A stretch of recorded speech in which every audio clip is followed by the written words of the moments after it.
If you are one of California's 23 million registered voters, you have gotten a couple of pieces of mail in recent weeks from the state of California.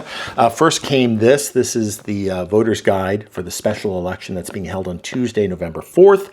And that was followed in more recent days by this, which is a mail-in ballot. People could send this in, of course, and vote by mail. You can also drop this off in an election drop box and vote that way. What is California voting on? Well, there's only one thing on the ballot. It is Proposition 50. If Prop 50 passes, it would allow California to redraw its congressional lines for congressional districts in a way that quite clearly favors Democrats. Right now, we have a congressional delegation made up of 52 members. 9 of them are Republicans, but 5 of those GOP seats could be flipped from Republican to Democrat if Prop 50 passes. By the way, you can see how the congressional districts would look pre and post Proposition 50 with maps that are in the voter's guide.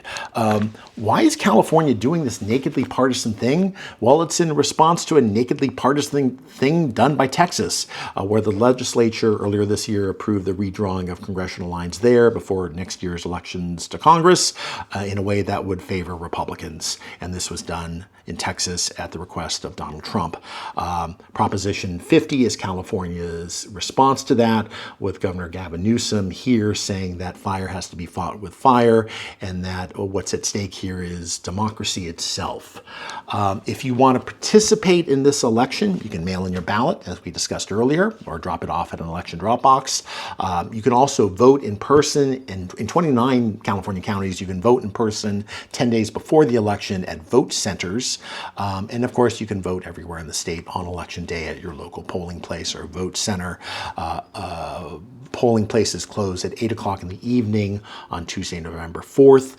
If you are not registered to vote, but you still want to participate in this election, you have until October 20th to get yourself registered, and your vote will count on election day. But California makes it really easy to cast a ballot. If for some reason you don't make that deadline, you can still cast a provisional ballot even on election day, but your ballot will only count once the information you've provided on your voter form has been confirmed, your registration form has been confirmed.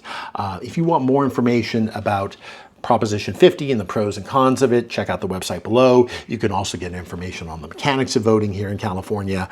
I hope this has helped. Thanks so much.